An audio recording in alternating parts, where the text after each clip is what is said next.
കുറച്ച് പൂവെടുക്കുക, ചന്ദനത്തിൽ മുക്കുക, വെള്ളം കൂടെ ചേർത്ത് കിണ്ടിക്കകത്തേക്കിടുക. കിണ്ടിയുടെ വായും വാലും അടച്ചു പിടിക്കുക. ഓം ഗംഗായേ നമഃ. ഗംഗേ ച യമുനേ ചൈവ ഗോദാവരി സരസ്വതി നർമ്മദേ സിന്ധു കാവേരി ജലസ്മിൻ സന്നിധിം കുരു. ആകാശഗംഗ കൊണ്ടും സപ്തതീർത്ഥങ്ങൾ കൊണ്ടും മാനസ സങ്കല്പ ഇത് തീർത്ഥം കൽപ്പയാമി. കിണ്ടിയുടെ വാലിൽ നിന്നും 3 പ്രാവശ്യം ജലമെടുത്ത് കിണ്ടിക്കകത്തേക്ക് ഒഴിക്കുക.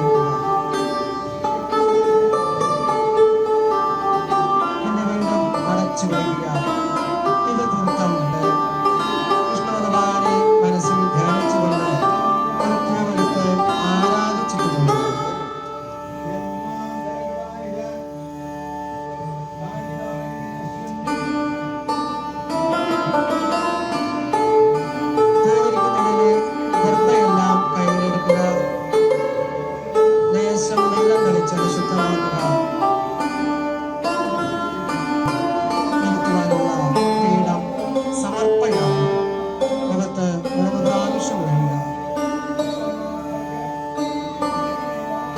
ശേഷം പൂവിട്ട സ്ഥലത്ത് നിലത്ത് വയ്ക്കുക. മനസ്സിൽ സങ്കല്പിക്കുക.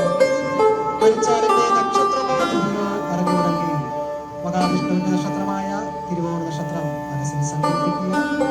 ബ്രഹ്മദേവനെ ആചാര്യനായും മഹാവിഷ്ണു ഭഗവാനെ ശ്രീകാരിയായും മഹാദേവനെ ഗുരുസ്ഥാനിയായും സങ്കല്പിച്ചു പറയുക. ഓം നമോ നാരായണായ നമഃ. ഓം ബ്രഹ്മദേവായ നമഃ.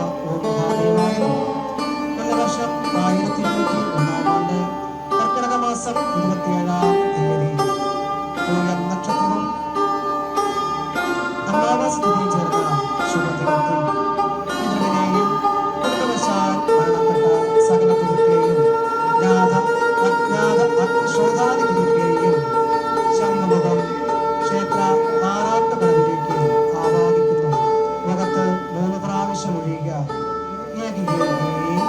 ആഗച്ഛ ആഗച്ഛ പുഷ്പാസനെ ആവാഹയാമി.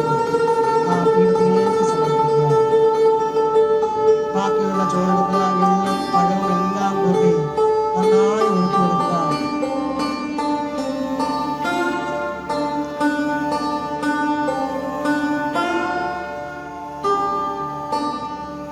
നന്നായി പിണ്ടമുരുട്ടുക. തൂവാനുള്ള ചോറ് മാത്രം മാറ്റി വെച്ചാൽ മതി. ബാക്കിയെല്ലാം നന്നായി പഴവും എള്ളും എല്ലാം കൂടെ കൂട്ടി നന്നായി ഒരു പിണ്ടം തീർത്ഥവും കൂടെ ചേർത്തോളൂ. നന്നായി ഉരുട്ടി കൈ ഒതുങ്ങത്തക്ക വിധത്തിൽ നന്നായി ഒരു പിണ്ടം ഉരുട്ടിയെടുക്കുക.